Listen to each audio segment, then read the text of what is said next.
이슈의 핵심에 가장 가까이 그리고 쉽게 다가갑니다. 오후에 뉴스 세포를 깨우는 시간, 뉴스 후 시작합니다. 문재인 전 대통령이 입원 중인 이재명 대표를 찾았습니다. 체포동의안 표결은 모레가 유력합니다. 혐한인가 실수인가 일본 식당에서 발생한 사건 살펴보겠습니다. 오늘도 쇼츠트랙부터 시작하겠습니다.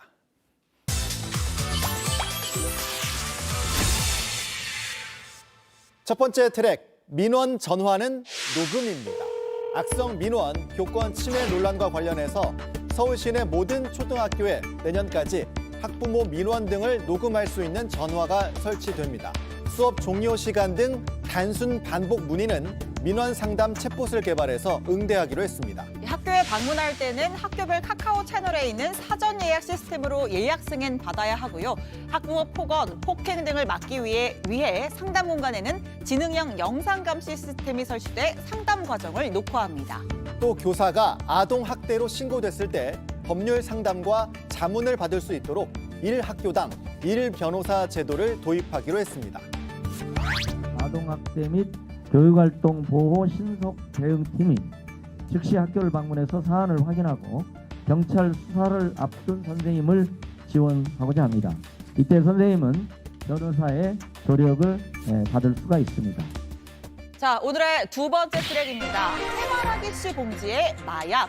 자, 경찰이 한 호텔방에 들이닥칩니다. 침대 위에 해바라기 씨 봉지들이 이렇게 놓여 있는데요. 하지만 봉지 안에 든 건 바로 필로폰이었습니다. 이 마약들 필리핀에서 들여왔는데요. 40대 주부에게 고액 아르바이트를 미끼로 건당 50만 원에서 100만 원을 주고 기내 휴대 수화물로 국내로 들여왔습니다. 경찰이 유통 총책 역할을 한 30대 남성을 검거하고 추적에 나서면서 나머지 일당과 매수자 등 모두 8명이 붙잡혔습니다. 경찰은 약 4만 명이 동시에 투약할 수 있는 필로폰 1.2kg 압수했는데요. 시가 약 40억 원에 달합니다. 경찰은 공범들에 대한 수사를 이어가고 있습니다. 자, 세 번째 트랙, 흉기난동의 논란 가슴입니다. 지난 6일 출근길 지하철에서 흉기난동 오해를 일으킨 30대 남성이 열흘 만에 붙잡혔습니다. 열차 한가운데를 뚫고 지나는 이 모자 쓴 남성, 사람들을 이리 치고 저리 치고 밀고 나가는데요. 열차가 사람으로 북적여 그냥 밀고 지나갔다 진술했습니다. 당시 논란 승객들이 서둘러서 대피하는 과정 보시면 지금 엄청난 사람들이 도망치고 있습니다. 이가 깨지고 허리를 다치는 등 18명이 부상을 입었습니다. 열차 문이 열리자마자 영화처럼 승객들이 와르르 쏟아져 나왔고요. 이리저리 뒤엉키면서 넘어지는 사람도 있었습니다. 열차 내부 영상을 보면 혼비백산 흩어진 사람들이 열차 입구로 빠져나가고 순식간에 열차가 텅 비어버리죠. 자, 최근 잇따른 흉기난동 사건에 이 남성이 위협을 가한다고 착각을 한 일부 승객이 소리를 질렀고 결국 이런 사태까지 벌어지고 만 겁니다. 남성은 폭행치상과 업무방해 혐의로 입건이 됐고요. 경찰이 정확한 사건의 경위를 조사 중입니다. 마지막 트랙, 과일 없는 과일 음료입니다. 네, 그건 박앵커 없는 뉴스 그런 거 아닌가요? 신앵커 없는 뉴스 오브라고 할 수 있겠죠. 네, 훈훈한 투 앵커입니다. 아무튼 무슨 얘기죠? 스타벅스가 미국에서 집단 소송을 당했습니다. 과일 이름을 내세운 음료에 과일이 들어가지 않았다는 그런 이유에서입니다. 네, 메뉴명 보면 망고, 드래곤 후르츠, 파인애플, 패션 후르츠 이름만 보면 망고나 패션 후르츠 들어갈 것 같았는데 진짜 과일이 들어가진 않았다는 거죠. 자, 원고 측은 소비자 보호법 위반이라며 최소 500만 달러, 우리 돈 66억 원을 배상하라고 요구했습니다. 스타벅스는 제품 이름은 성분이 아니라 맛을 설명한 거라고 주장하면서 소송 기각을 요청했는데요. 판사는 소비자가 과일이 포함됐다고 생각할 수 있다면서 받아들이지 않았습니다. 네, 소송을 피할 수 없게 됐는데요. 법원이 어느 쪽 손을 들어줄지도 궁금합니다. 네, 쇼츠트랙 여기까지 날려봤습니다. 네, 이제 초록방 시내 원룸으로 이동해서 정치권 이야기 풀어보겠습니다.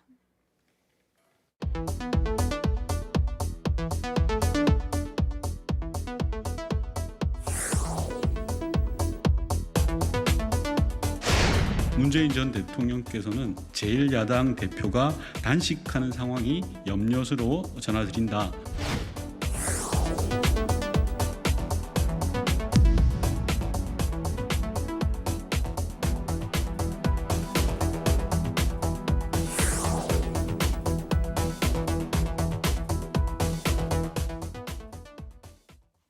네, 5시에 뉴스 오후 원룸에서 정치 이야기 이어가겠습니다. 국민의힘 김병욱 의원, 더불어민주당 전용기 의원 나오셨습니다.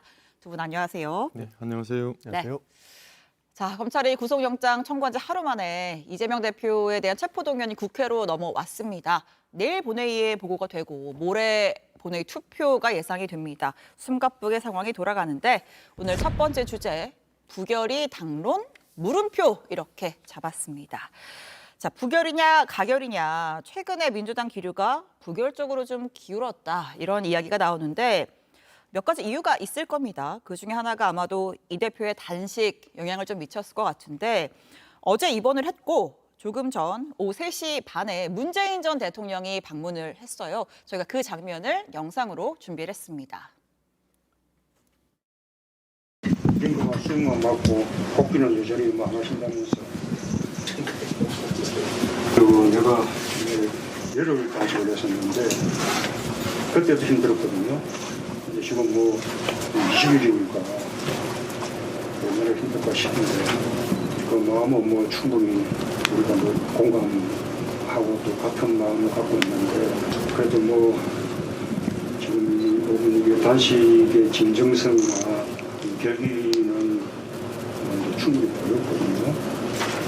이제는 또 빨리 이제 기운 차려서 또 다시 또 다른 모습으로 또 싸우는 게 필요한 시기가 된 것 같고요. 네, 3시 반부터 한 23분 정도 만남을 가졌고 이 대표가 답변하는 건 좀 목소리가 작아서 들리질 않는데 뭐 세상이 망가지고 있는 것 같아서 단식을 할 수밖에 없었다 이런 취지로 이 대표가 또 답을 했다고 하고 문재인 전 대통령 같은 경우에는 이제 이 대표가 혼자의 몸이 아니다. 다른 방식으로 싸우는 게 필요한 시기다. 이런 이야기를 했다고 합니다. 문 전 대통령의 방문 목적은 일단 단식을 만류하는 것이었을 텐데 어떻게 보십니까? 단식을 멈출 수 있는 출구가 될 수 있는 방문이었을까요? 충분히 역할은 할 수 있을 것 같습니다. 예. 그 이재명 대표가 결국에는 이제 결단만 남은 상황 아니겠습니까? 예. 지금 말도 하기 힘들고 몸을 세울 수도 없는 그런 상황 속에서 다시 한번 윤석열 정부에 대응하는 그런 네. 야당이 되기 위해서는 이재명 대표의 부재는 있을 수 없는 일이거든요. 예. 그렇기 때문에 문재인 대통령까지 나서서 이렇게 이재명 대표한테 단식을 만류하시니까 충분히 그에 대한 역할은 할 수 있을 것이다. 이렇게는 봅니다. 그러나 이재명 대표가 끝까지 단식을 유지할 것 같다라는 의견도 아마 다수로 존재하는 걸로 알고 있습니다. 예, 오늘 뭐 단식 중단을 요청하니까 거기에 대해서는 답변을 하지 않았다고 하더라고요. 네. 문재인 전 대통령이 요청을 했어도 어떻게 보셨습니까? 예. 우선 그 문재인 대통령께서 예. 이재명 대표 단식을 두고 그 진정성과 결기를 다 보여줬다 이렇게 평가를 하셨는데요. 네. 근데 많은 국민들이 결기는 보았겠지만 진정성은 글쎄요 퀘스천 마크로 남아 있을 겁니다. 예. 이 단식의 목적 명분이 무엇이었나? 네. 그런데 한 가지 오늘 그 문재인 대통령이 이재명 대표를 이렇게 찾아서 위로하는 이런 화면 자체, 그림 자체가 예. 이재명 대표 단식의 목적을 달성시킨 그런 상징적인 장면이 아닌가. 힘을 더 실어줬다. 예. 이재명 대표의 단식의 목적은 뭐 개인 그 사법 리스크에 대한 방탄도 있겠습니다만 민주당 내 이제 본인의 리더십이 흔들리고 본인을 대체할 새로운 리더십을 뭐 만들자 이런 논의까지 나오는 와중에 사실 단식을 시작을 했거든요. 예, 예. 그러니까 20일간의 단식을 통해서 민주당 내 이견, 민주당 내 포스트 이재명 구상 이런 게 완전히 사라져 버린 거죠. 그래서 상징적으로 문재인 대통령이 이재명 대표의 손을 잡아줌으로써 민주당은 일단 이재명 대표 단일 체제가 계속 지속할 수 있는 동력을 얻은 거죠. 그러니까 민주당 이재명 대표 단식의 목적 자체가 네. 오늘 문재인 대통령이 이재명 대표를 와서 힘을 실어주는, 지지해주는. 그래서 민주당이 다시 이재명을 중심으로 어쨌든 내년 총선까지 한번 가보자는 그런 상황을 만든 거라고 볼 수 있으니까요. 어떻게 보면 친문에 네. 저는 백기투항이라고 봅니다. 그 여당은 계속 그 이재명 대표의 단식을 어떻게든 비하하려고 하시는 모습을 보이는 것 같아요. 김기현 대표까지 나서가지고 이재명 대표의 단식은 명분이 없다라고 계속 쏘아붙이고 있거든요. 네. 사실 근데 진정성, 타인의 진정성에 대해서 도대체 어떻게 평가할 수 있는지 그 기준은 무엇인지가 오히려 궁금할 따름입니다. 사실 이재명 대표가 여기에서 단식 투쟁을 해야겠다라고 생각을 했던 거는 국민들 대다수가 윤석열 정부가 지금 똑바로 일 못하고 있다. 그리고 문제가 있는 인사들 본인들 하고 싶은 대로 마구잡이로 인사 추천을 하게 되니까 그것을 문제 있다, 잘못됐다, 바로 잡아라. 그리고 내각이라도 총사퇴 시켜서 국정 기조를 바로 잡아라라고 이야기하는 거거든요. 네. 그에 대한 진정성은 당연히 받아들여야 되는 건데 이재명 대표의 진정성이 없어야지만 윤석열 정부의 실책을 가릴 수 있는 것처럼 보는 것 같아요. 알겠습니다. 그렇기 때문에 이에 대한 네. 진정성은 충분히 있다고 보고 있고 여기에서 이재명 대표의 단식을 비하할 필요는 전혀 없다. 저는 그렇게 보고 있습니다. 자, 단식에 대한 여야 해석이 엇갈립니다. 엇갈리는 가운데 일단 체포동의안은 국회로 넘어왔습니다. 윤석열 대통령의 순방 중에 체포동의안 요구서 제가했고요. 오늘 이제 저희가 사진을 준비했습니다. 법무부가 국회에 제출한 체포동의안이고요. 보시면 국회의원 이재명 체포동의 요청 아래에 윤 대통령의 직인과 법무장관 사인도 보입니다. 한덕수 총리 사인도 보이고요. 자, 21일에 표결이 유력해 보입니다. 가결이냐 부결이냐. 여기에는 아까 김 의원님이 말씀한 민주당의 어떤 집결 이런 것도 좀 영향이 있을 수 있을 텐데, 자, 민주당 의원들이 이제 좀 공개적으로 부결해야 한다 이런 목소리를 좀 내고 있는 것 같습니다.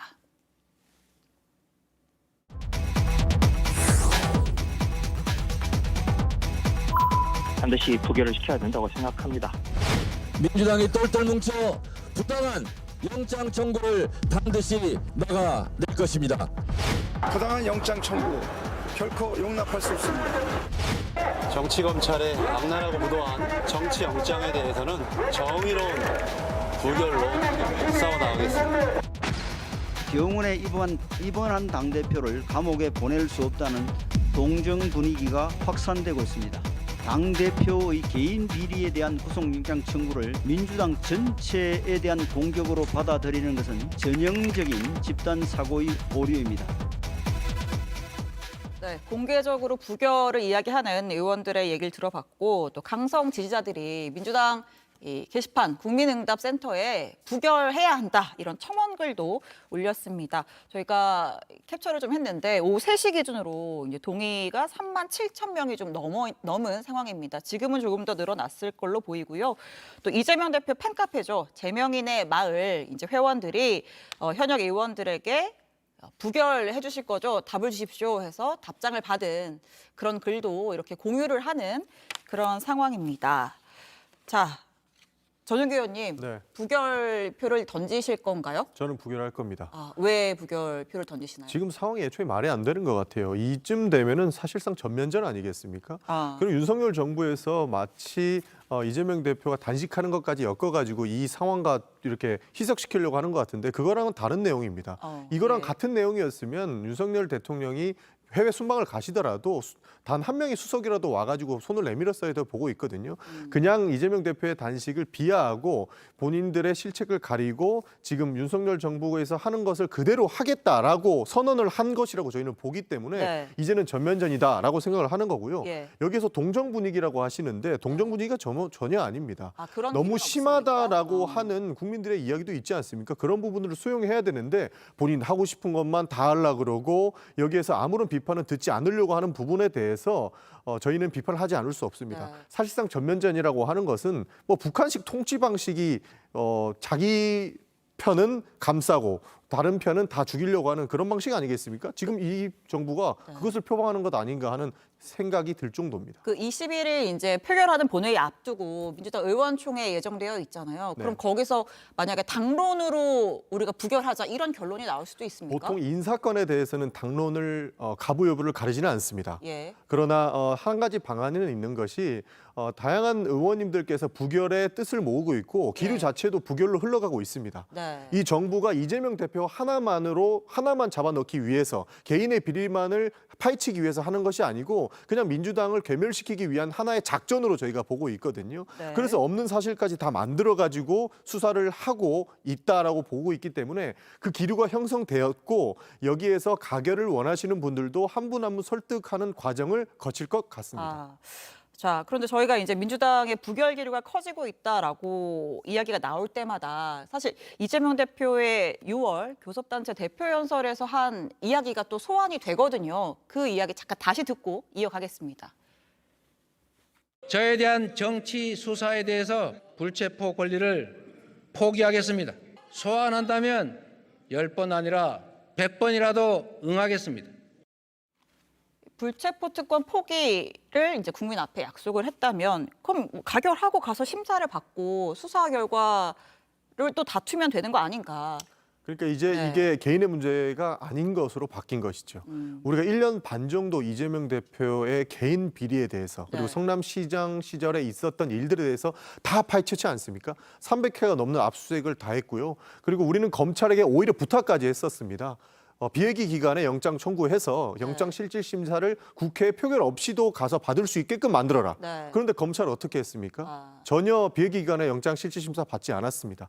그러니까 박강원 원내대표가 우리 원내대표 교섭단체 연설에서 말했듯이 가결시키면 민주당이 방탄 프레임으로 갈 것이고 부결했을 때는 민주당이 갈라지는 것을 검찰이 원하고 있을 것이다. 그러니까 검찰의 정치적 술수에 우리는 휘말리지 않겠다라고 말씀하신 것처럼 이재명 대표의 개인의 수사를 넘어서 이것은 표적 제거, 정적 제거용 정치 수사기 때문에 이재명 대표가 이렇게 뭐 불체포 특권을 포기하겠다고 하더라도 정치적인 승부에서는 저희가 질 수 없다라는 그런 모습까지로 바뀐 것 같습니다. 김 의원님 어떻게 해석하십니까?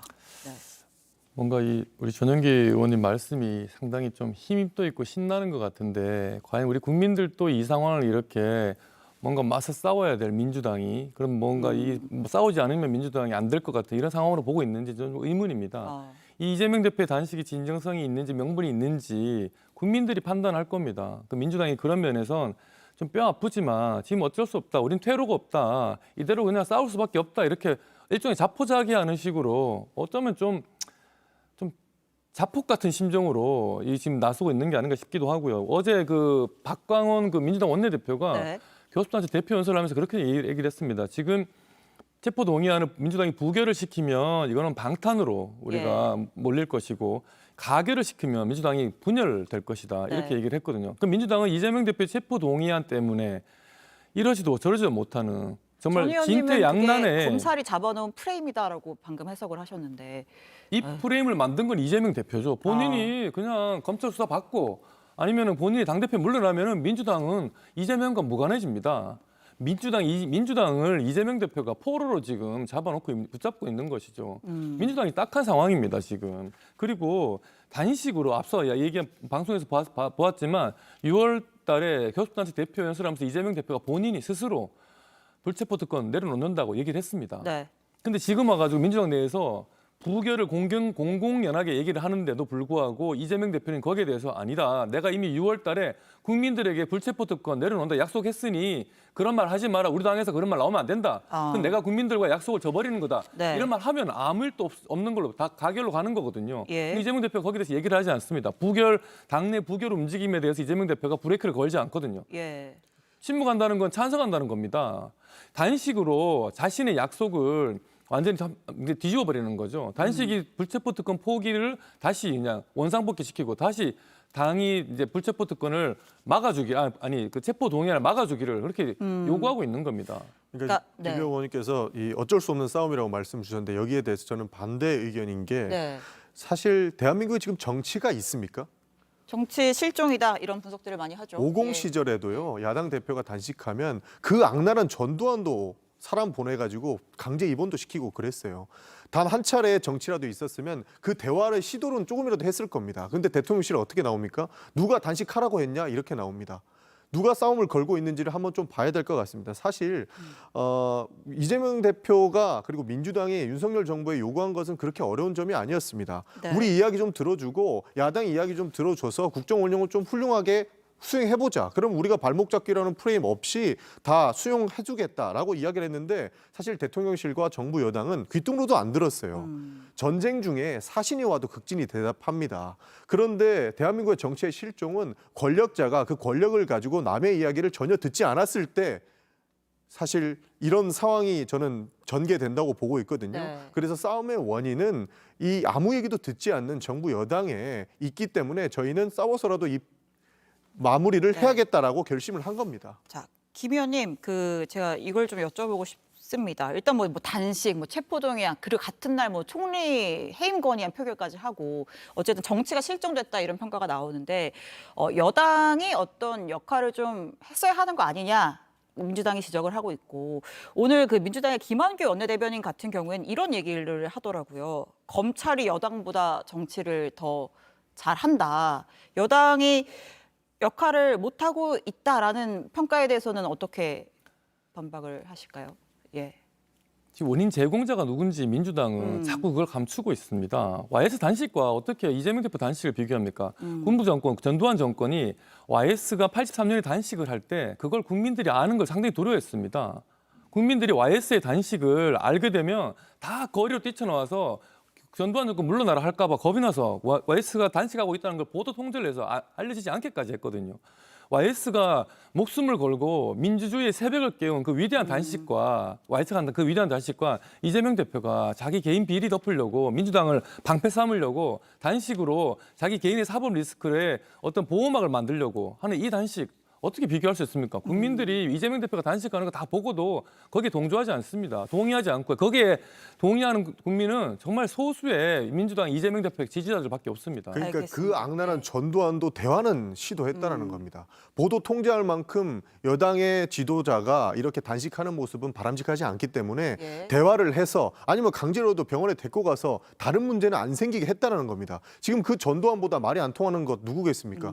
윤석열 정부라는 겁니다. 여기에서 여당이 정치를 잘했다는 이야기를 들으려면 예. 여당에서라도 이 문제를 해결하기 위해서 스탠스를 취했어야 됐는데 여동도 조롱하고 말았습니다. 그런데 우리가 어찌 안 싸우고 가만히 있을 수 있겠습니까? 검찰의 구속영장 청구서가 무려 142페이지입니다. 예. 통상적으로 구속영장 청구서가 한 5페이지, 6페이지 정도라고 하거든요. 예. 정말 이 범죄 혐의가 매우 방대하고 중대하다는 겁니다. 거기서 보면은 백현동 의혹에 대해서는 권력형 지역 토착 비리 사건이다. 그리고 쌍방울 대북 송금 사건 의혹에 대해서는 선출직 공직자 이재명 당시 경기지사와 부패 기업인 쌍방울 김성태 회장 이 선출직 공직자와 부패 기업인의 은밀한 정경유착 범죄의 표본이다 이렇게 말하고 있습니다. 그래서 이 배임 혐의 제3자 뇌물을 가지고 예. 이제 구속영장을 청구한 겁니다. 네. 이런 상황에서 당 대표 이재명 민주당 대표가 자신이 검찰로부터 수사를 받고 있고 구속영장이 청구될 걸 앞두고 몸으로 지금 버티겠다고 나오는데 어떻게 대화를 한단 말입니까? 검찰이 정치하는 게 아닙니다. 검찰은 수사할 뿐입니다. 그러니까 저는 여기서 더 문제가 되는 거는 검찰의 공소장 내용을 받아보면서 어이가 없었던 게 제3자 뇌물 이거 굉장히 많이 이야기되고 있지 않습니까? 예. 그러니까 이재명한테 돈 주려고 북한에다 돈을 줬다는 건데 이게 지금 상식적으로 말이 되는 내용입니까? 이재명한테 돈 주려면 이재명한테 돈 주지 이재명한테 도움을 주기 위해서 북한에다 왜 돈을 줘요? 그러니까 애초에 이거는 저희도 말이 안 되는 프레임이라고 생각을 했던 거고 네. 지금 배임 얘기하는데요. 지금 전국에 있는 단체장들이 제일 머리 아파요. 개발을 못 한다는 겁니다. 개발했다가 조금이라도 손실을 보게 되면 전부 다 배임죄 걸려서 감옥에 가야 될 수도 있습니다. 이거는 검찰이 이 지역사회나 단체장들이 하는 역할을 전혀 이해하지 못하고 그냥 표적 수사, 정적 제거를 하기 위하다 보니까 지금 대한민국 판 전체가 이상하게 흘러가고 있다는 겁니다. 알겠습니다. 그런 측면에서 예. 말이 안 된다고 생각합니다. 과거에 자, 국민의 네. 정부에서 대북 송금을 해가지고 노무현 정부 초창기에 그 대북 송금과 관련된 인사들 박지원 전 장관 뭐 이런 분들이 다 구속이 되고 했어요. 이미 그런 사건의 사례가 선례가 있는 거고요. 알겠습니다. 그리고 배임 다른 예. 지자체는 어떻게 하냐? 이렇게 하는 지자체 없습니다. 이런 단체장 없습니다. 알겠습니다. 뭐 수사 상황은 또 수사 상황대로 또 밝혀져야 될 부분이 있을 것 같습니다. 자, 저희가 주제를 좀 바꿔서요. 코너 속의 코너 오늘의 주목할 만한 SNS 하나를 준비를 했습니다. 이어가 볼까요? 네, 조국 전 법무부 장관이 올린 페이스북 글입니다. 최강욱. 내 가족이 나보다 더 좋아하던 하는 그런 사람이다. 하나의 문이 닫혔지만 다른 문이 열릴 것이다. 이런 글을 올렸습니다. 자, 어제 최강욱 전 의원이 이제 대법원에서 집행유예 확정 받으면서 의원직 상실형이 됐습니다. 이제 혐의가 조 전 장관의 아들의 인턴 확인서를 허위로 이제 발부를 해서 결국 징역형 이제 집행유예 하면서 의원직을 상실하게 됐는데. 이런 페이스북 글 올린 거 뭐 인간적인 미안함일까요? 뭐 어떻게 보셨습니까? 네.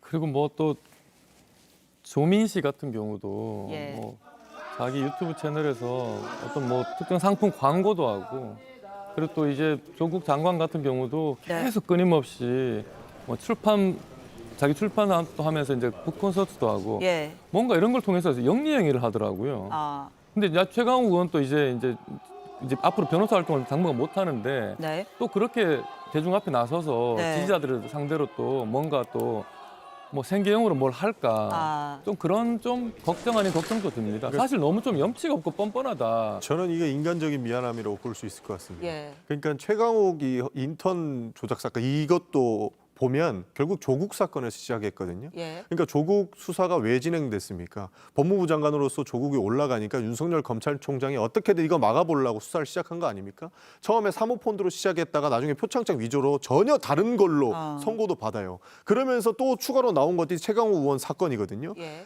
본인 때문에 최강욱 의원까지 이런 곤욕을 거치고 있다. 네. 그러면서 지금 국회의원직까지 날아간 상황 속에서 네. 내 가족이 정말로 좋아했던 사람인데 내가 이 사람한테 피해를 줬다라는 생각에 인간적인 미안함이 들었던 것 같습니다. 그 사실 뭐 북콘서트 언급도 하셨지만 지난 6일에 이제 조 전 장관이 북콘서트 할 때 최강욱 의원이 또 거기 갔었습니다. 그래서 또 한마디를 했었는데 그 장면도 좀 준비를 했죠. 네. 셋이서 뭐 이렇게 있는 게 오늘의 현실을 또 보여주는 거 아닌가 싶은데 자랑스럽습니다, 정말로. 네, 셋이서 이렇게 있는 게 오늘의 현실이다라고 했는데 여기서 이제 셋이란 이제 문재인 정부의 소위 검찰 개혁을 주도했었던 조국 전 장관, 최강욱 의원, 이성윤 현 법무연수원 연구위원이었습니다. 뭐 이렇게 있는 게 자랑스럽다라고 최 의원은 말을 하던데요. 예. 조국 장관 덕분에 사실 저는 정권 교체가 됐다고 생각을 합니다. 민주당 입장에서도 조국 장관이나 최강욱 의원이 자꾸 활동을 하면서 또 오히려 자신들이 한 잘못에 범죄 행위에 대해서 사과도 하지 않고요. 예. 그러면서 계속 외부 활동을 하는 게 민주당도 불편할 겁니다. 국민들이 조국 장관의 그 입시 부정, 그 자녀들의 입시 부정에 대해서 정말 분노했었거든요. 조국 장관이 한 말이 뭡니까? 다 너무 힘들게 살지 마라. 용이나 뭐 이런 거 될 필요 없고 가재 개구리 뭐 붕어로 살아라. 예. 자기 자식들은 용 만들려고 서류 조작해가지고 좋은 대학 보내면서 남의 자식들은 그냥 대충 살아 이렇게 말한 거 아닙니까? 거기에 분노했고 그것 때문에 사실 정권 교체 되었다고 해도 과언이 아니라고 생각합니다. 저는 저렇게 다니면서 같이 뭉쳐 다니면서 예. 저런 좀 빌런 같은 모습으로 계속 국민들 앞에 노출되면 저희는 뭐 그냥 우리 정치적으로 고마울 뿐입니다. 부끄럽거나 그러지는 않습니다. 뭐 예. 개인적으로 잘못한 것은 개인적으로 잘못한 것에 대한 벌을 받으면 되는 것이고요. 지금 그만큼 곤욕을 거치지 않고 있습니까? 그렇기 네. 때문에 부끄러운 건 전혀 없다는 말씀을 드리고 여기서 뭐 하나가 중요한 것은 저희도 반성합니다. 검찰 개혁을 완수해내지 못했기 때문에 정권 교체가 당했고 지금 국민들이 이런 수모를 겪고 있다라는 것에 대해서 뼈저리게 반성하고 있습니다. 지금 보면 어떻겠습니까? 방송사고 일어나도 방송 장악해가지고 압수수색 들어가요. 이런 대한민국을 살고 있는 것 저희가 반성하겠습니다. 알겠습니다. 자, 오늘 두 분과 이야기를 나눴는데 이제 다음 주에는 이제 체포동의안 표결 결과가 나오기 때문에 그때 또 이야기를 나누도록 하겠습니다. 자, 오늘 두 분 말씀 감사합니다. 네, 감사합니다.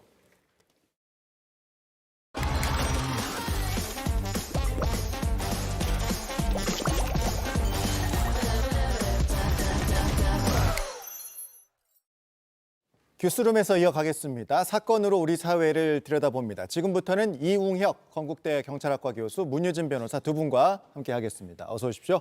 안녕하십니까. 네, 오늘 키워드는요. 혐한인가 실수인가 이렇게 잡아봤습니다.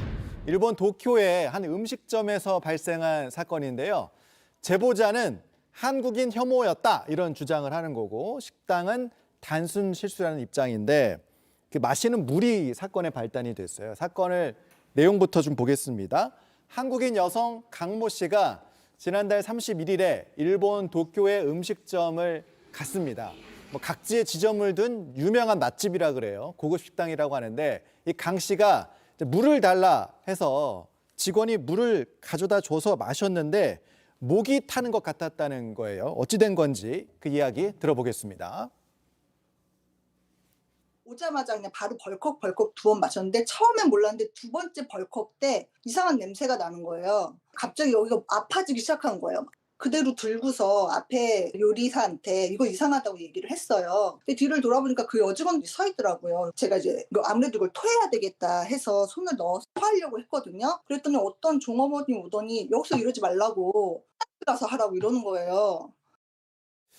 글쎄요, 이제 내가 빨리 이거를 구토를 통해서 이제 뱉어내야 되겠다 이런 생각을 했다고 하는데 그래서 강 씨는 인후통을 호소해서 병원에 입원까지 했어요.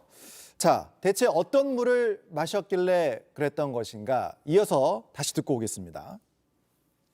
이상하다고 그랬더니 그냥 아무 말도 없이 조용히 가져가는 거예요.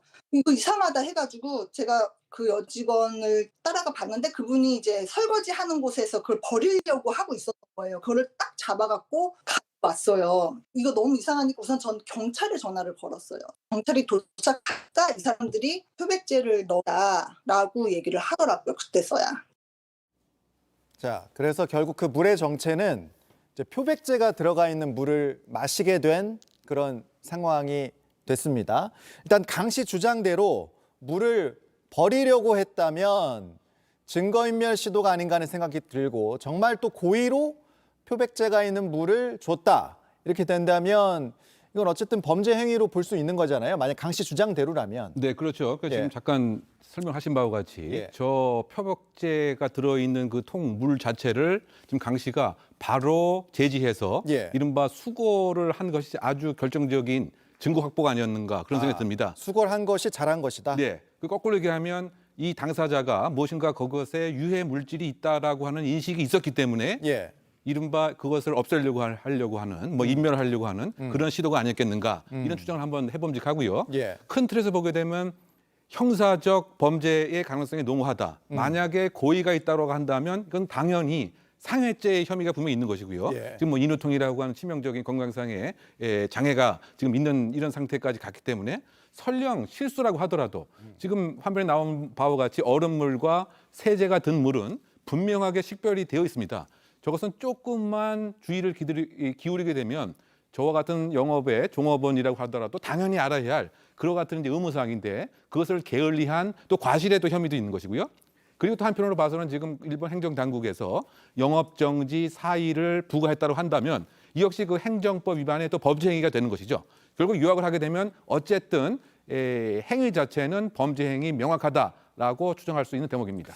방금 말씀하신 것처럼 이 식당이 4일간 영업정지를 받았다고 합니다. 그러면서 이제 사과문을 게시를 했는데 사과문 내용을 보면 이제 표백제가 들어간 물은 실수고 위생 관련 업무를 재검토하겠다 이렇게 사과문을 게시했습니다. 그러니까 식당의 입장은 정반대죠. 이제 고의가 아니라는 입장인 거고 하지만 강 씨는 내가 한국인이라서 혐한 감정 때문에 일부러 그런 것 아니냐 이렇게 의심을 하고 있는 거잖아요. 네. 그 의심하는 이유는 뭡니까, 변호사님? 강 씨 같은 경우에는요, 예. 이 식당이 고급 레스토랑이라고 해요. 예. 그래서 고급 레스토랑에서 나만 의자를 빼주지 않았고, 원래는 이제 고급 레스토랑은 의자를 빼주니까 네, 그리고 억양이나 생김새 등에서 자신이 한국인임을 알았을 것이라고 주장을 했고요. 예. 또 강 씨 남편이 직접 이제 식당 주방에 들어가 본 결과 마시는 물과 세제를 탄 주전자가 좀 달라서 혼동하지 않았을 나왔던 것이라고 그 화면. 네, 예. 주장을 했습니다. 이에 반해서 식당은 실수라고 해명을 했는데요. 예. 쟁점은 바로 고의냐 과실이냐입니다. 만약에 주스병에 담긴 세제를 준 식당이 있다고 하면요, 뭐 이 식당에서 항상 주스통에 세제를 담아서 2년간 사용한 경우가 있다. 이런 경우에는 사실 착각할 여지가 없잖아요. 그런 경우에는 그 주스통에 담긴 세제를 가져갔을 경우에 당연히 고의범이 성립을 하고요. 반면에 뭐 그날 하필 세제를 담을 뭐 병이 없네, 여기 주스병이 있네, 뭐 잠시 여기 담아둬야지라고 하면서 순간적으로 착각해서 주스병에 있는 세제를 내줬다면 과실로 볼 여지도 있어서 사안에 따라 판단은 달라지게 됩니다. 그럼 말씀하신 부분들을 이제 따져가면서 고의 여부 등을 이제 조사할 수 있다 이제 이렇게 분석하셨는데, 근데 사실 그 고의였는지 아니었는지 실수였는지를 밝히는 게 그 저는 쉬워 보이진 않는데요. 네, 그게 뭐 녹록치 아는 예. 사항입니다. 예. 왜냐하면 고의라고 하는 것이 그 마음 속에 있는 그 상태니까 예. 마음 속에 있는 것을 입증하기 위해서는 이것에 비견할 만한 객관적인 이제 그 증거를 확보를 해야 되겠죠. 그것이 앞으로 이제 그 수사기관의 과제가 아닌가 생각이 되는데 예. 지금 일단 한국인을 혹시 그 표적으로 했다라고 한다면 즉 표백제를 제공함으로써 한국인이 한번 다쳐봐라, 골탕 먹어봐라 그런 마음에 관한 것에 혹시 적극적인 수사의 의지가 있다고 한다면 뭐 압수수색 등을 통해서 예. 혹시 이 종업원이 그 혐한 사이트에 많이 가입을 했다든가 또는 최근에 일정한 잡지에 관한 요즘에 보면 일본에 그 혐한 잡지도 많이 있거든요. 예. 그런 것을 뭐 구입한 뭐 내역이라든가 또는 뭐 집회 시위에 혐한 단체에 많이 활동을 했다라든가 이런 그 간접적인 증거들을 많이 그 확보하고 조금 전에 그 우리 문 변호사가 말씀하신 그런 객관적인 증거도 종합적으로 보여준다고 한다면 이것은 고의성이 다분하고 특히 한국인 손님에 대한 무엇인가 표적을 했다라고 하는 뭐 입증의 가능성이 있는 것인데 이것은 전격적인 일본 수사 당국의 의지와 연동되어 있는 문제가 아닌가 생각됩니다. 짧게 고의라는 전제를 하에, 그러니까 지금 밝혀진 게 없습니다. 고의인지 정말 실수인지.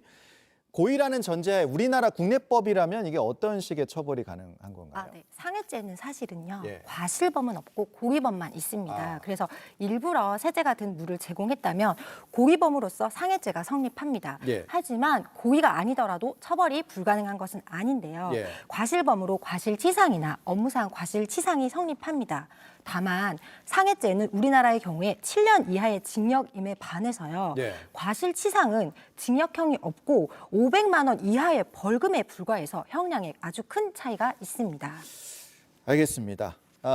그러면 지금 온라인에서 또 논란이 되고 있는 장면을 하나 더 보겠습니다. 이번에는 반대의 상황이에요. 그러니까 일본인 유튜버가 우리나라로 여행을 왔고 우리나라 길거리에서 겪은 그런 일입니다. 유튜브 채널 설명에 보면 한국을 좋아하는 일본인 채널입니다. 이렇게까지 되어 있는데 근데 한국 거리에서 일본으로 돌아가라 이런 심한 욕설을 듣고 눈물까지 흘렸습니다. 이틀 전에 올라온 영상 잠깐 다시 보겠습니다. 일본 사람 다 죽이고 싶어. 다 씹어먹고 싶어. 그래도 우리는 한국 좋아해서 여기 왔잖아요. 근데 왜냐면 한국 사람들한테 그런 말 하면 안 돼요. 돈을 찍은다니까 하지 마요. 그러니까 일본에서 왔단 말 하지 말라고. 일본 사람은 쪽 사람들고. 왜냐면 일본에 가. 한국 땅 있으면 가서 한국 사람 제일 싫어해. 알았어요. 왜냐면 한국 땅 아니? 독들이 다 한국 땅이야. 이 일본 어디 가! 글쎄요, 뭐 삐소리가 계속 나올 정도로 욕설을 계속 하는데 영상이 올라오니까 댓글에 한국 사람으로서 창피하고 미안하다, 뭐 대신 사과한다 이런 댓글들이 많이 올라오고 있더라고요. 교수님은 어떻게 보셨어요, 이 장면? 저도 뭐 대신 사과하고 싶은 이런 예. 마음이 듭니다. 예. 왜냐하면 현재 한국의 그 위상이라고 하는 것이 그 글로벌 중추국가로서 경제, 문화, 각종 영역에서 그 선도하는 이런 그 나라에 온 외국인에 대해서 예. 저렇게 그 인종차별적인 발언을 그것도 바로 목전에서 직접적으로 할 수 있느냐. 간접적으로 해서도 안 되지만 예. 저것은 그 외국인에 대한 혐오를 넘어서서 예. 국격에 대한 손상이 아닌가 그 생각이 되고요. 더군다나 그 저도 외국에 약 10년 정도 그 거주를 했는데 예. 상당히 민감합니다. 혹시 나를 차별하는 것은 아니야? 나를 배제하는 것은 아니야?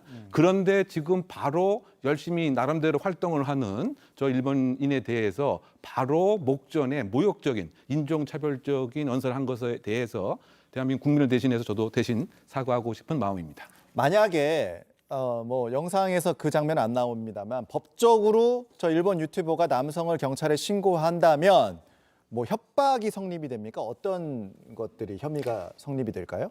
사실 저렇게 한국이 좋아서 예. 우리나라에 온 일본인한테까지 예. 이렇게 테러 행위를 해서 이제 예. 반한 반한 감정을 불러일으키는 것은 사실 당연히 지양해야 되고요. 오히려 저렇게 할 경우에는 뭐 쪽발이라든지 이런 단어를 쓰게 되면 쓴 우리 한국인에게 명예훼손죄나 모욕죄가 성립하기 때문에 이런 것은 지양해야 될 것이 분명합니다. 명예훼손이나 모욕죄가 성립될 수 있는 그런 상황이었다. 네. 참 어렵고도 어려운 한일 관계인데 공교롭게도 같은 시기에 이 논란이 좀 됐던 두 사건을 다뤄봤습니다. 자, 코너 속 코너로 넘어가겠습니다. 오후 재판소 오늘도 시작하겠습니다.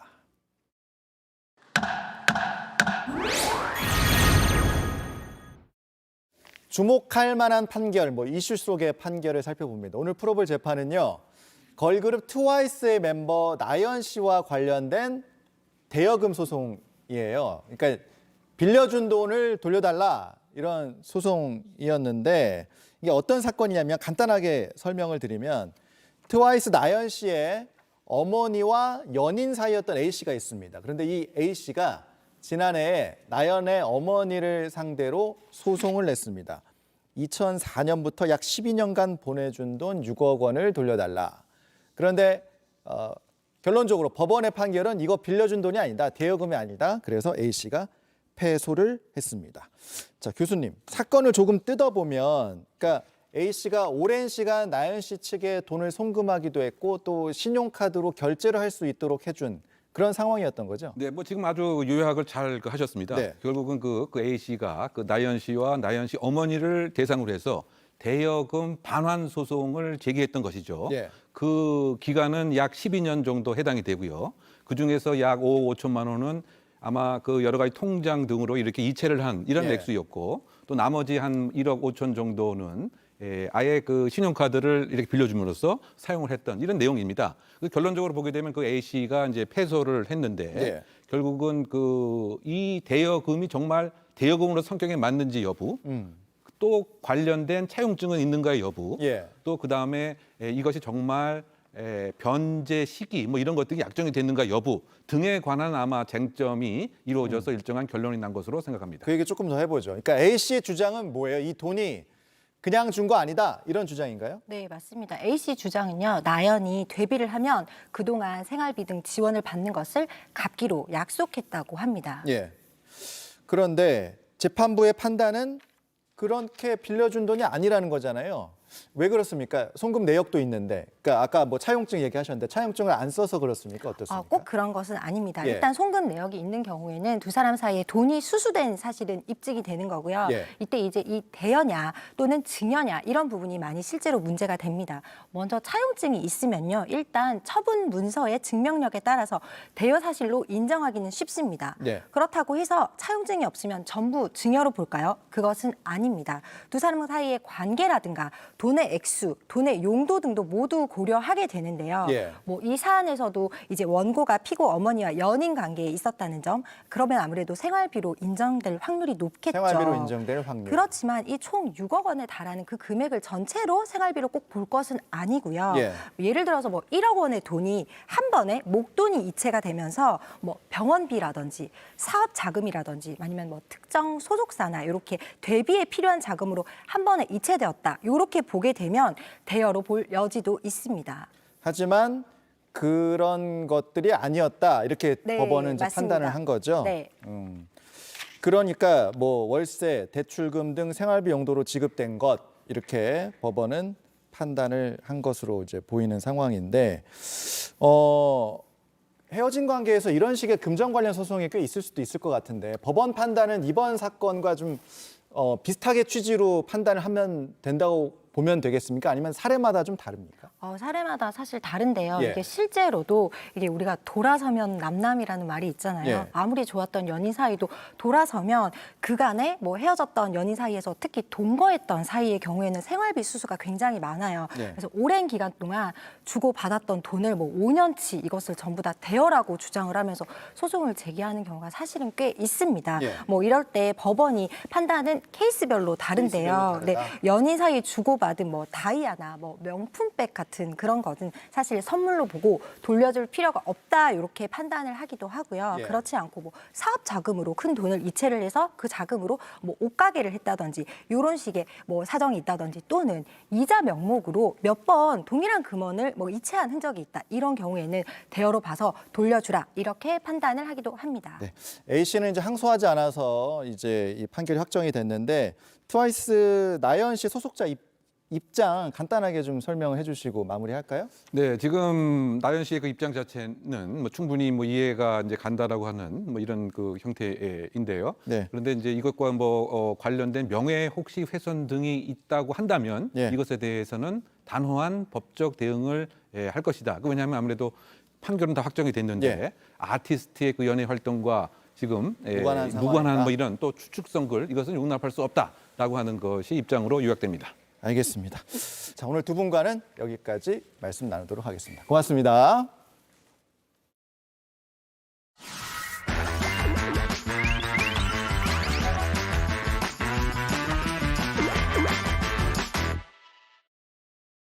네, 5시에 뭐 보니 뉴스 보니 기자가 직접 들어보고 만나보고 다 해봅니다. 우리 보니 정희윤 기자 나왔습니다. 어서 오십시오. 안녕하십니까? 네. 안녕하십니까? 네, 정본입니다. 네. 오늘은 떼어보니를 준비했는데요. 떼어보니 네. 뭘 떼봐요? 네, 뭘 떼봅니다. 예. 요즘 MBTI보다 정확하다면서 생활기록부를 떼어보는 게 그렇게 유행이라는데 우리 앵커들 꼭 혹시 해보셨어요? 생활기록부를 떼려면 이제 모교에 가서 또 오래간만에 학교의 정치도 좀 느끼고 옛날 추억을 좀 느껴보고 그런 유행인가 보군요. 박진규 예. 앵커는 그러실 수 있어요. 학교에 보이지 가야죠. 않는 선이 이렇게. 생활기록부 떼러 학교 안 갑니까? 안 가요. 안 가요? 이게 2003년 이후 졸업자들은 예. 정부 24 홈페이지에 들어가면 바로 떼어볼 수가 온라인으로 있거든요. 뗄 수 있어요? 네, 그렇습니다. 요즘 MZ들 사이에서 이 생기부 떼기가 유행이라 한때 홈페이지가 마비되는 상황도 벌어졌다고 합니다. 이렇게 간단해졌습니까? 그럼 저는 어디로 가야 됩니까?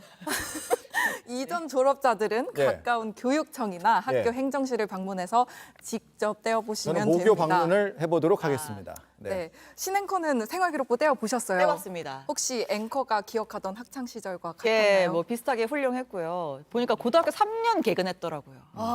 기가 힘든데 막히죠. 이거. 오늘 공개합니까? 준비가 안 됐을 텐데 아, 제가 그래요? 개인 정보를 공개하지 않기로. 그렇습니까? 근데 제가 중학교 3년, 고등학교 3년 꿈이 다 언론인이었거든요. 이뤘잖아요. 네. 거기 선생님 설명에 많은 노력이 요구돼요. 많은 노력을 했군요. 많은 노력을 한 것 같습니다. 예. 저도 제가 이런 학생이었지, 이런 걸 했었지 하면서 생각하지도 못한 제 모습이 생각이 많이 나더라고요. 참고로 오늘 떼어보니는 깜짝 손님도 함께 합니다. 알겠습니다. 정보니의 떼어보니 보시죠. 최분이 이게 그만하세요. 아니 탈본이 했는데 왜 부른 거예요 지금? 아니 최분이는 어떤 학생이었는지 너무 궁금해요. 학생 기록부를 떼보려 그러는 거구나 지금 보니까. 맞지. 아 진짜.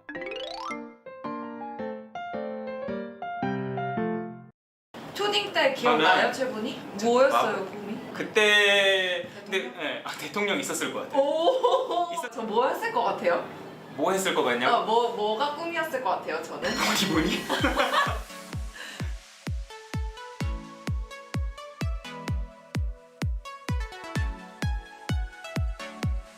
83년생부터 안 돼요. 이 여기서 못 돼. 83년생부터 안 돼요? 가보자고. 나온다. 나왔다. 두둥. 아야 이거를 이렇게 사진이 이렇게 적나라하게 나오는구나. 파일럿이 꿈이었어요? 이거는 저희 부모님 영향이 좀 있었어요. 저희 아버님이 파일럿이거든요. 아버님 영향이 좀 있어가지고 학급 부회장으로서 학급 발전에 적극적으로 참여. 저 부회장이었는지 몰랐는데 근데 부회장이었구나. 행동 발달 상황이군요. 행동 특성. 2학년.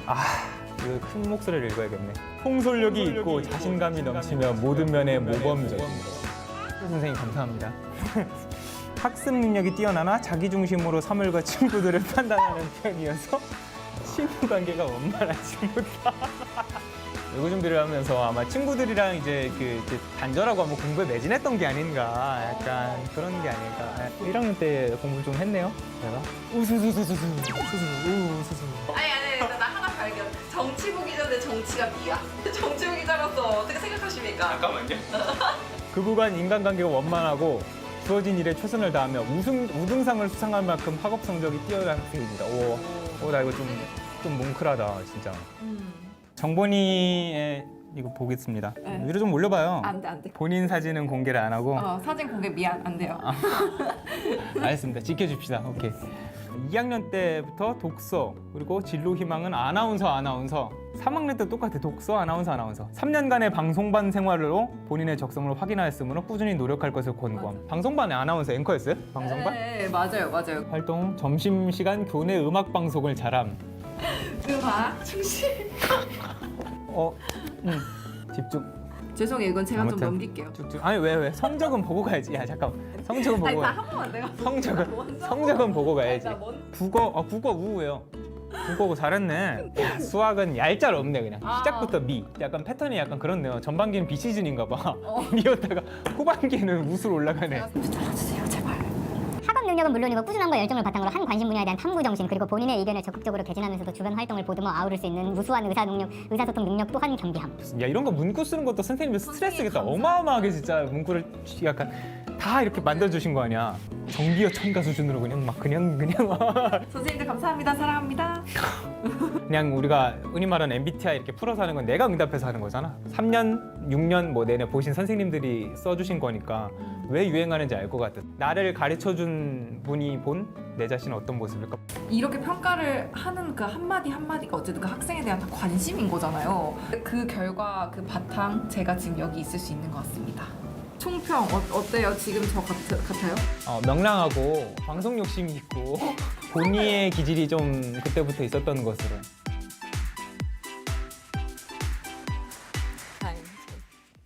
네. 진규 규진 콤비 그립습니다. 최본희 오랜만이네요. 예, 오랜만입니다. 자, 근데 정본희는 지금 보니까 그럼 꿈을 이룬 거네요. 뭐 아나운서는 아니지만 지금 방송국에서 일을 하고 있잖아요. 네, 저는 그래서 지금 스튜디오에 있는 요즘 예. 하루하루가 너무너무 행복합니다. 중고등학교 6년 동안 방송반에서 활동하면서 꿈꾸던 방송국에서 지금 일을 하고 있으니까요. 그러고 보니까 약간 의상 컨셉이 네. 생활기록부 떼는 거에 맞는 교복 컨셉 같기도 하고. 제가 오늘 아무튼 네. 꿈을 이뤄서 멋집니다. 예. 네. 선생님들이 정비 어천가에 달할 정도 정말 정성스럽게 써주시는 것 같아요. 맞아요, 예. 맞아요. 네. 이 선생님들의 관찰력과 통찰력이 진짜 대단한데 네. 이 웬만한 애정과 관심이 아니면 학생 한 명 한 명을 이렇게 써줄 수 없을 텐데 너무 감동이더라고요. 그럼요. 그리고 요즘 선생님들의 교권이 많이 이슈가 되고 있는데 생각난 김에 그 선생님이라도 찾아뵙고 감사 인사를 좀 드리고 지금 싶었습니다. 보시면서 그 선생님 몇 분 떠올리는 그 시청자분들 굉장히 많을 거예요. 네. 자, 근데 생활기록부 떼보는 게 유행인 걸 보면은 청년들이 내가 어땠는지 스스로를 좀 분석하는데 굉장히 좀 열심인 것 같은 그런 모습으로 보여요. 맞아요. 나 자신을 더 알아가는 건데 전문가들 얘기를 들어보니까 예전에는 신분, 학력, 혈연, 지연 같은 그런 근거로 개인의 특성을 결정을 했다면 요즘에는 워낙 사회가 계속 변화하다 보니까 끊임없이 자신을 연구하고 가치를 키우려는 경향이 있다고 합니다. 자기 자신에 대한 공부를 끊임없이 한다. 뭐 이렇게도 볼 수 있겠습니다. 오늘 생활기록부 떼보니 잘 들었습니다.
네, 뉴스 마지막 코너입니다. 오늘 온라인에서 가장 핫한 키워드 소개하는 코너죠. 네, 오키도키 민키형 빅데이터 전문가 전민기 팀장과 함께 하겠습니다. 어서 오십시오. 반갑습니다. 전민기입니다.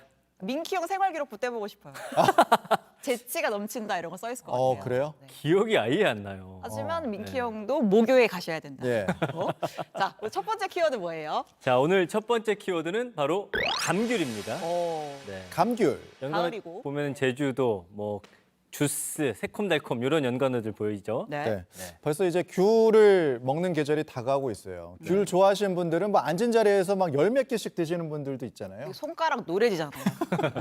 저도 막 반 박스씩 먹고 어릴 때 예. 그랬는데 어쨌든 지금 날씨가 쌀쌀해지면서 제일 먼저 생각나는 과일 중에 하나예요. 맞아요. 근데 이 감귤 중에 가짜 감귤이 있다는 거. 어? 그러니까 정확히 말하면 예. 가짜로 노란색을 입힌 감귤이 있다.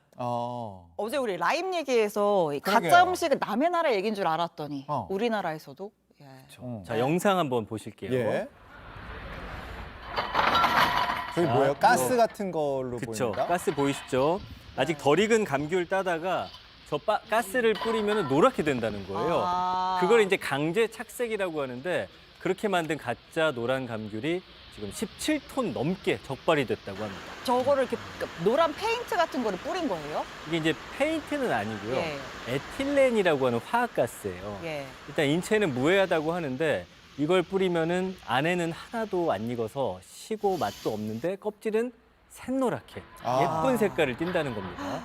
그러니까 결과적으로 맛도 없고 안 익은 귤을 따다가 네. 이제 비싸게 받는 거예요.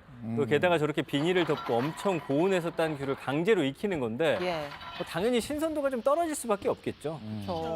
아니 기다리면 네. 지금 착색 전후 사진이 있네요. 그러니까 정말 저렇게 노래지는군요. 맞습니다. 근데 기다리면 시간이 지나면 자연스럽게 익을 텐데 네. 좀 기다렸다 따면 되지 왜 굳이 저렇게까지 착색을 하는가 역시나 어쨌든 의문이 듭니다. 라인 보면은 이제 돈 벌려고 하죠. 예. 이것도 계절 초입에 제철 과일이 비싸게 팔립니다. 맞아요. 그러니까 이거 알아보면서 저도 안 건데 귤 강제 착색이 이제 1990년대 때부터 반복된 문제고요. 심지어 제주도는 조례 만들어서 이거 금지하고 있을 정도예요. 그래서 저 선과장도 조례 위반으로, 그러니까 과일들 이렇게 선별하는 거 선과장이라고 하는데 지금 과태료 최대 1,000만 원까지 받을 수 있는데, 근데 이제 선과장이 적발되니까 이거 안 쓰는 사람 없다. 거기서 이렇게 억울함을 내비쳤다고 하는 게 좀 더 충격적이었어요. 그만큼 만연했다라는 건데. 그러게요. 저도 그럼 100% 착색귤 먹었을 것 같은데요. 그럴 가능성이 높아요. 예. 네, 전 국민 한 번씩은 다 먹어봤을 수도 있습니다.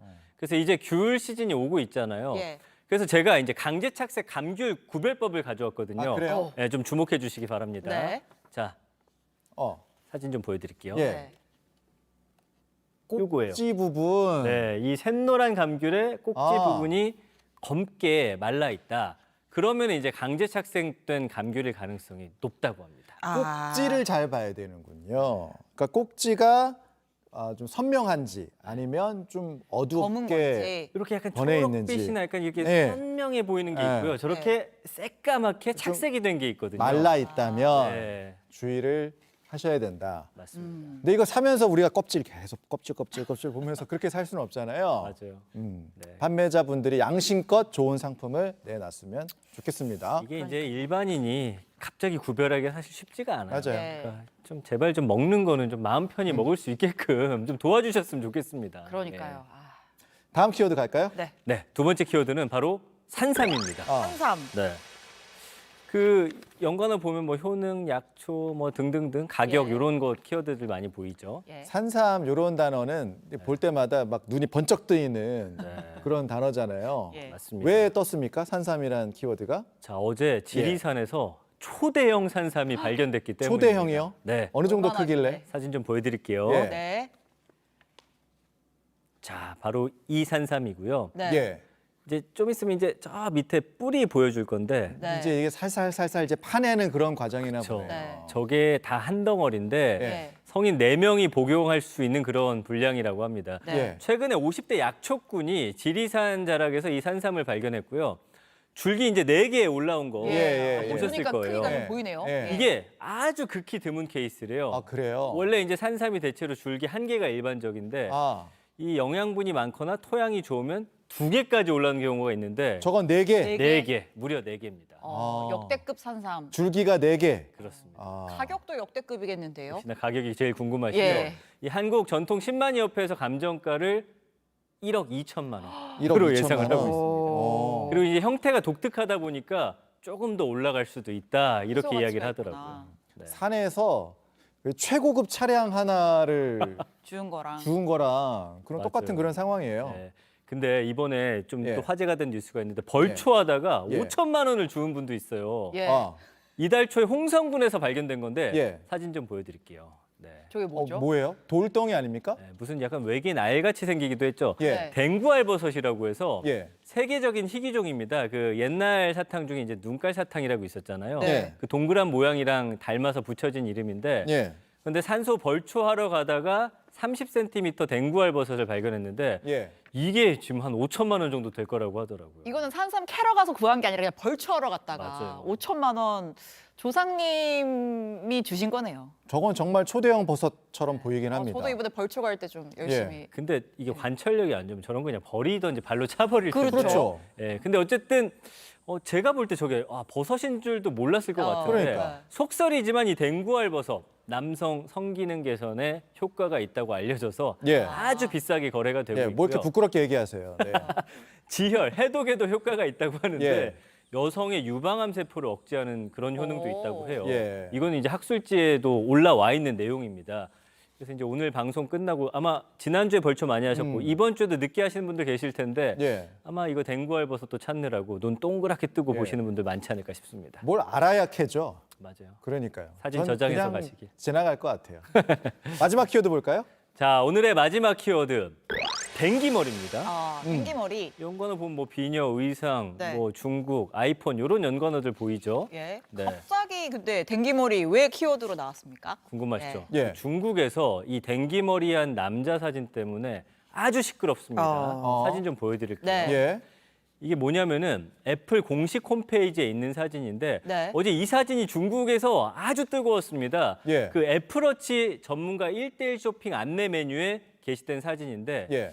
이분의 댕기머리가 이제 문제가 된 거예요. 왜요? 이해가 잘 안 되는데. 그렇죠. 중국 누리꾼들 반응을 좀 볼게요. 반응을 좀 네. 보시죠. 반응을 봐야 왜 논란이 됐는지 네. 알 것 같아요. 네. 자, 이 변발은 100년 전에 이미 끊어낸 문화인데 아직도 우리를 모욕하려 한다. 이게 우리를 모욕한다. 그러니까 중국이 사실은 굉장히 발전을 했는데 저 네. 사진을 통해서 약간 우리가 후진국인 것처럼 보여주고 있다. 옛날 약간 청나라 중국인들은. 변발인 것처럼 한다. 맞아요. 아. 예, 꿍꿍이가 뭐냐? 아. 근데 또 이런 말도 있습니다. 따은 머리면 중국인 모욕이냐? 너무 예민해질 필요는 없다라고는 하는데 사실은 지금 더 화내는 분들이 많다 이렇습니다. 예.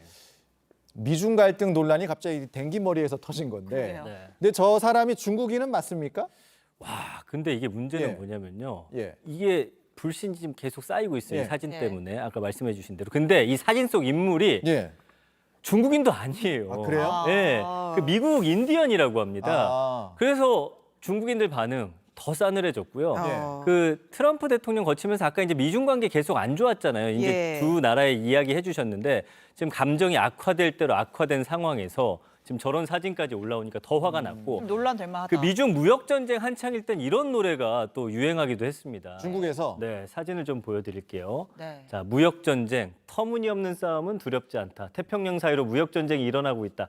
가해자. 그러니까 미국이 싸우길 원한다면 정신을 못 차리도록 두들겨 패주겠다. 저때 진짜 감정 싸움이 극에 치달았을 때인데. 무역전이라고 하는 노래를 만든 거예요. 그러니까. 네. 또 최근에 그 중국에서 아예 공공기관 사람들은 아이폰 쓰지 마라 금지령까지 맞아요. 내렸다고. 요새 지금 국제기사 이게 이슈던데. 맞아요. 예. 그래서 이제 중국 외교부에서는 공식적으로는 아이폰 금지령을 사실 부인은 했어요. 근데 이제 그런 이야기는 돌고 있습니다. 이 공공기관에서 국산품 애용, 보안 강화 뭐 이런 기조는 있다고 하니까 실제로 사실 공공기관 종사자들은 좀 쓰기 어려운 환경이라고 합니다. 네. 근데 이 와중에 애플이 최근에 이제 내놓은 아이폰 신제품이 중국에서 1분 만에 매진이 됐다고요. 맞아요. 품절 대란 난리 났죠. 네. 그러니까 한쪽에서는 뭐 비판하는데 그래도 또 살 사람들은 다 몰려가서 사서 완판되는 그런 상황이군요. 맞아요. 예. 애플을 비판하고 있는데 사실 전 세계 아이폰의 70%가 중국에서 만들어지고 있거든요. 예.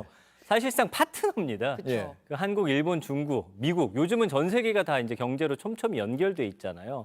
그래서 이 아이폰 둘러싼 소동이 지금 중국과 미국이 아주 그 복잡 미묘한 상황을 잘 보여주고 있는 게 아닌가 싶습니다. 그러네요. 네. 아, 오늘은 국제적인 분석까지 해주신 네. 전민기 팀장 아주 좋았습니다. 고맙습니다. 예, 고맙습니다. 네, 뉴스 오늘 준비한 소식은 여기까지입니다. 내일과 모레 요란한 가을비 예보가 있습니다. 남부 지역에 비가 좀 많이 내린다고 하니까 예보 잘 챙겨주시길 바랍니다. 저희는 내일 다시 뵙겠습니다. 고맙습니다.